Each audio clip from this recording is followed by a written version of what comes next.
नमस्कार, बहुत बहुत स्वागत है आपका इन खबर में और मैं हूं आपके साथ राकेश कुमार।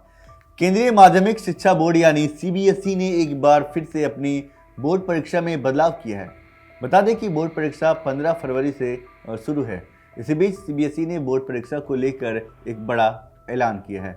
सीबीएसई बोर्ड अगले साल यानी 2026 से शैक्षणिक साल से कक्षा 10वीं की बोर्ड परीक्षाओं का आयोजन जो है वो साल में 2 बार करने जा रही है। जी हाँ, एक बार सीबीएसई 10वीं बोर्ड परीक्षा फरवरी और मार्च महीने में होगी, वहीं दूसरी बार परीक्षा का आयोजन मई में होगा।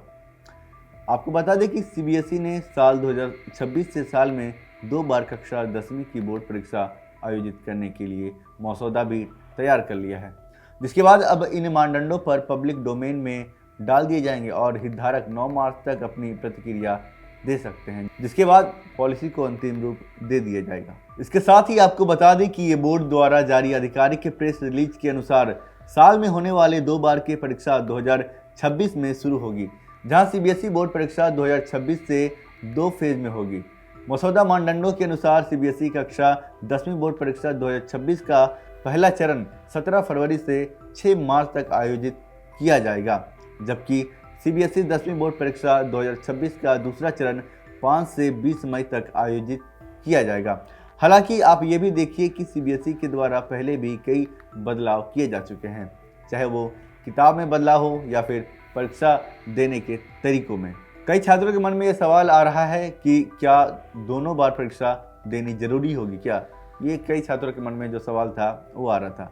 तो देखिए, इसके लिए इसका जवाब नहीं है। दरअसल यह छात्र छात्राओं पर निर्भर करेगा कि वे एक बार परीक्षा में शामिल हो या फिर 2 बार परीक्षा में शामिल हो। इसके साथ ही किसी सब्जेक्ट में अच्छा परफॉर्मेंस ना कर पाने पर दूसरी परीक्षा में उस विषय का दोबारा परीक्षा दिया जा सकता है। दूसरा सवाल यह है कि क्या प्रैक्टिकल और आंतरिक मूल्यांकन दोनों बार होंगे?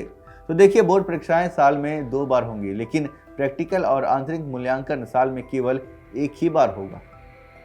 और इसके साथ ही जो तीसरा सवाल कई बच्चों के मन में आ रहा था वो ये था कि क्या दोनों परीक्षाओं में सिलेबस जो है वो अलग अलग होंगे? ये कई छात्र हैं वो पूछ रहे थे। तो आपको बता दें कि दोनों परीक्षाएं पूरे सिलेबस पर आधारित होंगी।